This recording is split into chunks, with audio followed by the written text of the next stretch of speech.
It's 1975, and the city's most luxurious high-rise tower block now resembles a complete mess. In the clutter that lines the hallways, Robert discovers and takes a dog.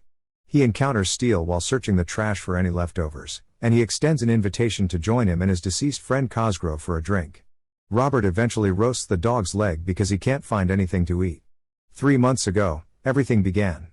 With all his boxes, Robert enters the high-rise tower and takes in all the beauty the structure has to offer. Since there are so many cars from the tenants parked there, it is simple for pigeons to poop on the men leaving for work.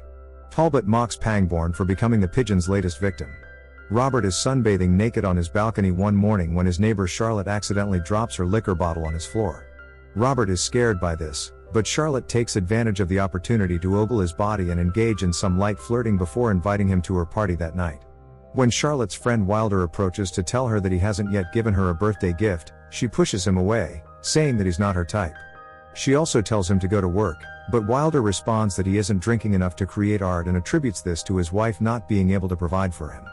Later, Robert gets a massage at the building spa. When the masseuse questions about his family, Robert reveals that his sister recently passed away.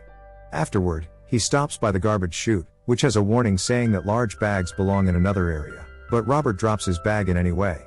Then Robert heads to the School of Physiology, where he teaches. For today's class, he starts dissecting a human head, which disgusts his students so much that Monroe faints. In the evening, Robert goes to Charlotte's party and chats with Wilder's pregnant wife Helen. Suddenly Steele shows up and begins scolding Robert for clogging the chute earlier. Robert apologizes, but Steele stays mad. To get him off their backs, Helen points out that Steele's wife is going into the bathroom with Cosgrove, so Steele rushes to intervene. Helen then sees her husband flirt with Charlotte, which makes Robert uncomfortable, but Helen excuses herself in the end. Toby, Charlotte's son, is present in his room and observes as the party continues with lots of drinking and adult conversation.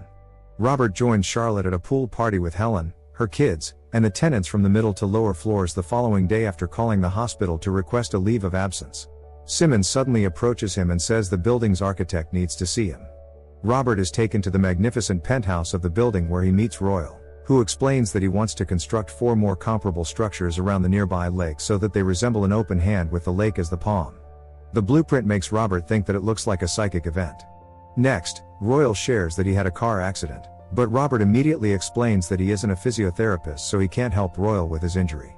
In the end, Royal invites Robert to a game of squash and to his wife's party the day after tomorrow. On his way to the elevator, Robert notices a painting in the dining hall and finds Royal's wife and trying to fix the air conditioning. Robert offers to help, only to end up breaking it more.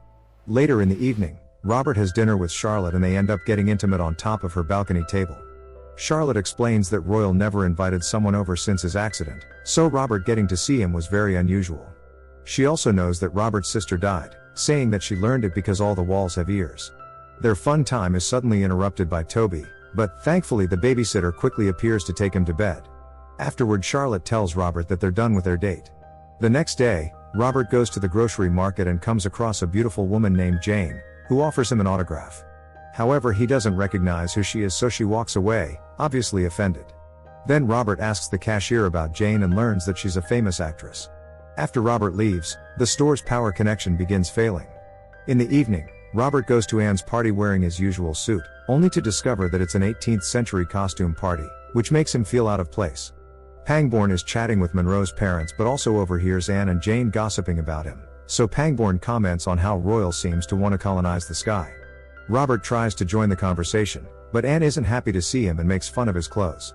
Everyone starts laughing at him, and soon Simmons comes to throw Robert out as he judges him for having brought a cheap wine. The elevator begins going down only to suddenly stop when the power goes out. Robert tries to use the controls but ends up breaking them instead, so he just drops on the floor to wait to be rescued.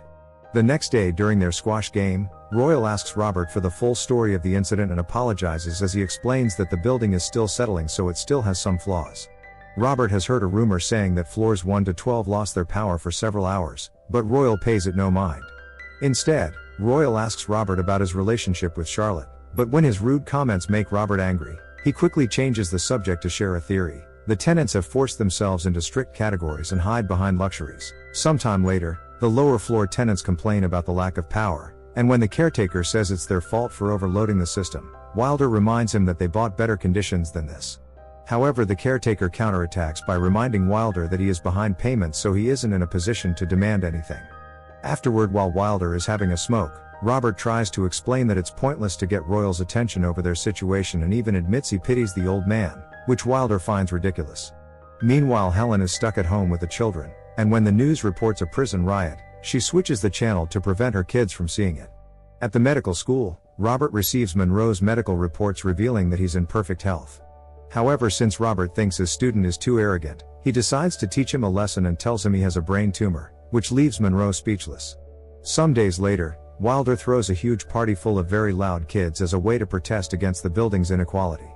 He also thinks that the only reason someone from the middle-class floors like Robert has befriended them is to keep the lower tenants quiet. When Helen mentions that their kids were banned from the pool for being too noisy, Wilder gets furious and gathers the children to take them to the pool anyway, where they crash a party thrown by the upper class. Meanwhile, Toby and Robert share stories about their families. Robert says that he hadn't been the kind of son his father could be proud of, while Toby reveals that his birth father actually lives on the upper floors. Then Robert tries to take Toby home, but since the elevators aren't working, they decide to take the stairs. There they bump into Simmons, who calls Robert a social climber.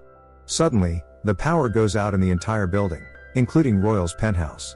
The upper-class tenants decide to leave the pool, but first they make sure to threaten Wilder's career. Monroe has trouble making his way back to his apartment and ends up finding the upper-class tenants gathered around the broken elevator.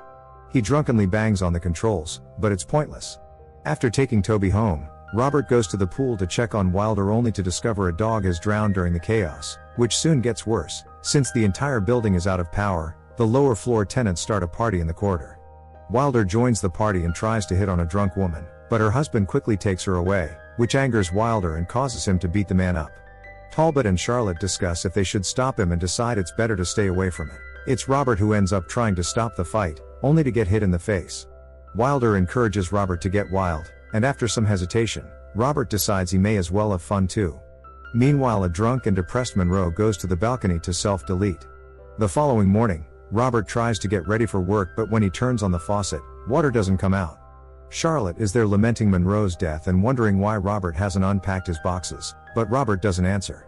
Then she changes the subject to Talbot's theory that every tenant has decided to cross a line, meaning it'll only get worse from now on.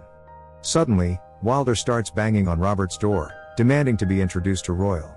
Apparently he wants to make a documentary about the building and start with Monroe's death, which suspiciously hasn't attracted the attention of the police.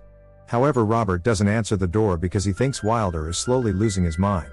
After Wilder finally gives up and departs, Robert tells Charlotte to avoid Wilder, but she finds that advice absurd. Robert can't stop thinking about the drowned dog, despite Charlotte not believing Wilder has the potential to be dangerous. Toby uses a kaleidoscope to peer out from the upper balcony at that precise moment, and when Robert asks what he sees, Toby replies that he sees the future. The other wealthy tenants meet in the interim to talk about how the underprivileged are out of control.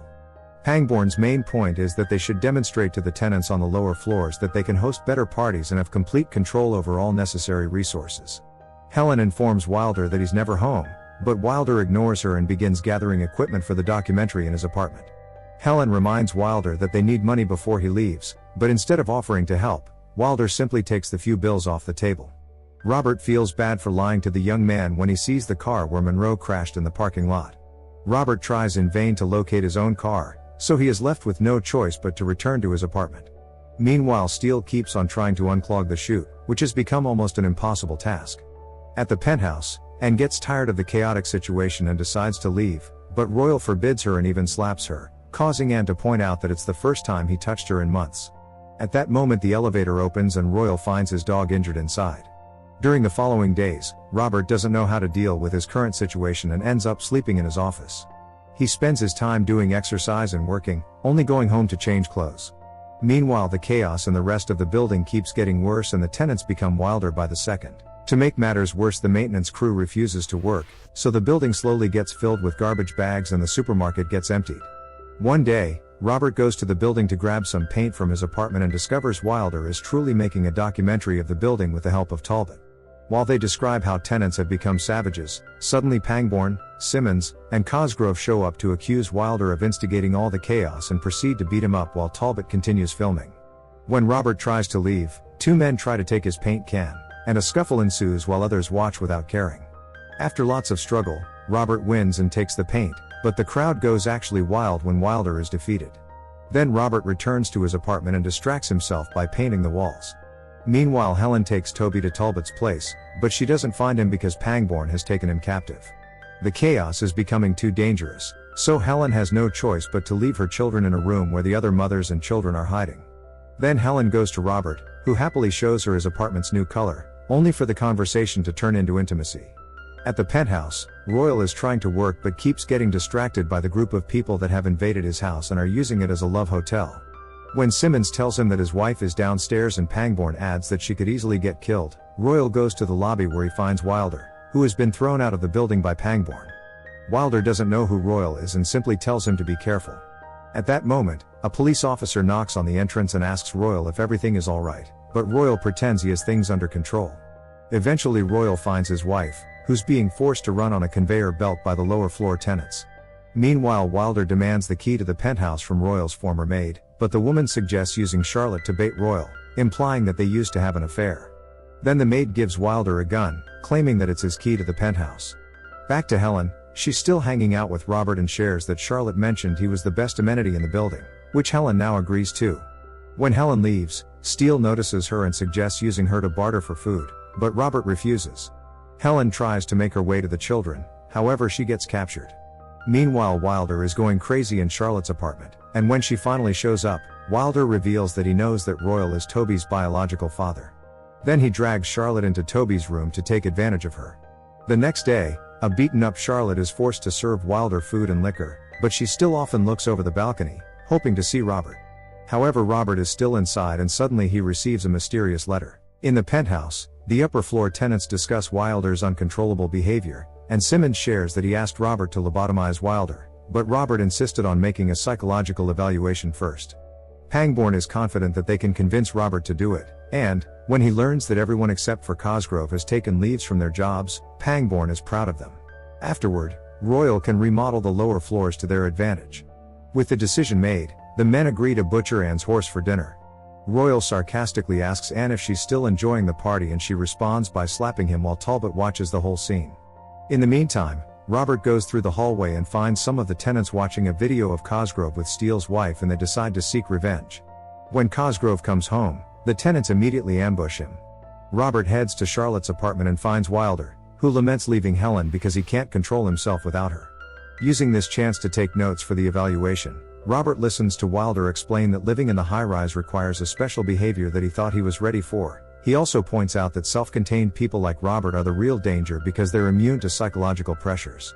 Sometime later, when things start to calm down, Jane and Anne find Charlotte and take care of her wounds while others begin doing laundry at the pool. Robert cleans up Charlotte's apartment, not knowing that Toby watches him from a hole in the ceiling. When Robert is finished cleaning, Simmons follows him out of the apartment and drags him to the penthouse. Robert explains to the group that he will not lobotomize Wilder because he believes that Wilder might be the most sane person in the building.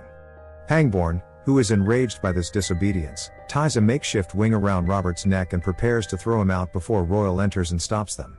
Later that night, Robert joins Royal for dinner as Helen gives birth in the penthouse. Royal will not vacate the structure because he thinks the tenants now have the opportunity to start over. Wilder abruptly emerges from the vent in search of Helen, but instead he encounters Royal. Toby is watching everything through his kaleidoscope as the women from the upper floors hear the gunshot and quickly surround Wilder and attack him.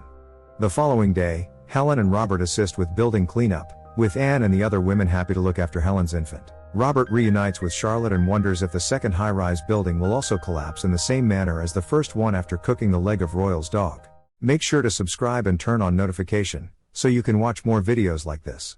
Thanks for watching.